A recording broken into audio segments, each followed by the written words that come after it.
Any tips for dealing with your partner's family around Christmas time, especially if they don't always agree on things? So this is good because, things happen occasionally in history that divide family parties around the Yeah. holidays. And I think step one should be talking to your partner and having a united front before you go into these situations. Because if it's Yeah. you, them, their family, you're the one, you don't have the home field advantage. You're surrounded, you're outnumbered. And I think knowing that you have either like established a way to communicate or like if you've previously had an issue, say with like his shitty uncle, being like, hey, can you not let me be, stranded with just your shitty uncle in the living room? Yeah.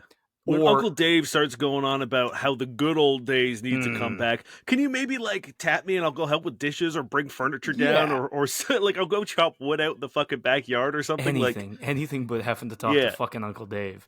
And I think, like, even, we talk about safe words for other things, but there's no harm in having one if you are being, like, if you're uncomfortable in the situation with his family and you've kind of pre established just being like, hey, whatever phrase, and then he knows to scoop you, get you out of there, or Yeah. back you up. Because like there are things that you might find uncomfortable that his family like, take for granted. Like if you have that mom that's like, "Oh, you put on a lot of weight the last year," and you're like, "Well, that sucks to hear," and I don't Hmm. want to have this conversation because you don't want to be like, "Hey, fuck you, mom." Like, Yeah. you piece of shit, don't say that to me. I Uh, mean, I recently met my partner's godparents, who are sort of like their parental structure at the moment, and I have a hard time biting my tongue, and that's just a personal fault of mine. But that's why we have a podcast. yeah, exactly. Can't shut us Uh, up. Look at us. they have a Tesla, and they were talking about how great the Tesla was, and that led to sort of them being like Elon Musk is, and I was like, but he's not though. Like, Yeah. but though he isn't, and there was just like it was nice.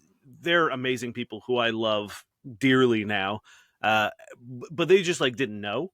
So it was more Hmm. of an ignorance thing than it was a, and They like when checked I was out telling back in them, like 2012 when he was making flamethrowers, and they were like, yeah, "This and guy was like all right."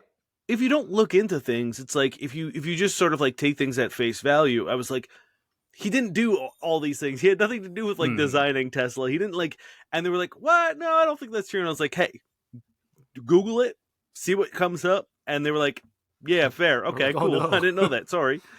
Um, but I think there is, I think there might be like some level of catharsis. Like if you go and like your family is ultra conservative and you and your partner want to fuck around with that, I think like, but it goes back to you, right? Like I think it really does matter being like, how are we tackling this? Yeah, We're going emphasis to on the your we, home. right? Like, Yeah, because if you start like causing Elon arguments and your partner's like, "God damn it, I can't deal with this," you know what I mean? Like, you yeah, you need a united front. You need them to be able to help you maneuver, and like, if you ever feel uncomfortable, it's only fair for both of you that they know, right?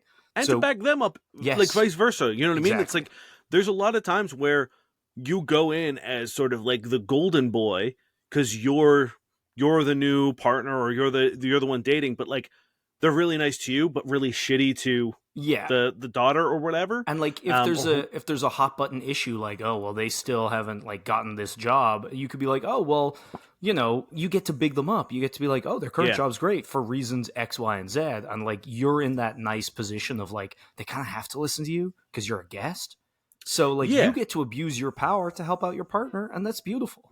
yeah. So yeah, talk to your partner, figure out what works, what doesn't work, and Mhm. then stay united. And if you're looking for a good sort of hidden key phrase or phrase to ripcord, always just be like, oh, did you message whoever? It's a completely normal thing. Like you could Mhm. always be like, oh, babe, did you message Niall about Merry Christmas or whatever? And you should have, by the way. You should I have. like Everyone getting my should fucking have. Merry Christmas messages. Yeah. But I think that's like it's such a hidden thing to Yeah, like no one's ask gonna if be you like, huh? What? yeah. But if Messaging? you're like albatross and you're Mm. like winking Yeah. and nudging, Pink grapefruit. Yeah. And on top of that, like if it is legit bad, whether it be for you or for your partner, make alternate plans. You don't have to, you know what I mean? If you're not having fun and you can communicate this with your partner and things are bad, go see someone else's family, be it yours, your friends, or create your own like little Christmas tradition. Like yeah, your safety and comfort is always paramount. And obviously if your partner is gung ho about seeing their family, that's probably not going to work. But in that case, they especially need to have your back and try to work for change, you know? Yeah, and like hopefully there's at least like one cool cousin or something. Yeah. Yeah. Y'all just like go and hang out in the garage and like fuck around, play some board games or something. You know Yeah. what I mean? Like just ignore all of the nonsense and just it sucks, but like sometimes you can't choose your family, so you kind of just have to like put your head down and kind of bear Mhm. through it. Or just And survival as Nell mode and said, change the subject all the time to something palatable. yeah, and I think we should empower people to cut ties. Like if you are someone who is perhaps queer or something, and your family isn't cool with that, Yeah. I don't. I Fuck 'em. understand that it's very difficult to be like leave your family, but there comes a point in time where if they're not on your side, why should you be on their side Yeah. and then take abuse for who you are? I mean, this is also a pretty privileged position for me to say. So I mean, yeah, it's never that easy, but it is something that you should consider because, again, as we said, your safety and comfort is paramount, you know? I've always been very lucky with in-laws. Like, they've always really liked me, and most of them have been very cool themselves. So like, I've never like dealt with the shitty in-law thing. I've had some like border cases. I've been mostly lucky. Yeah. Yeah, it's a blessing.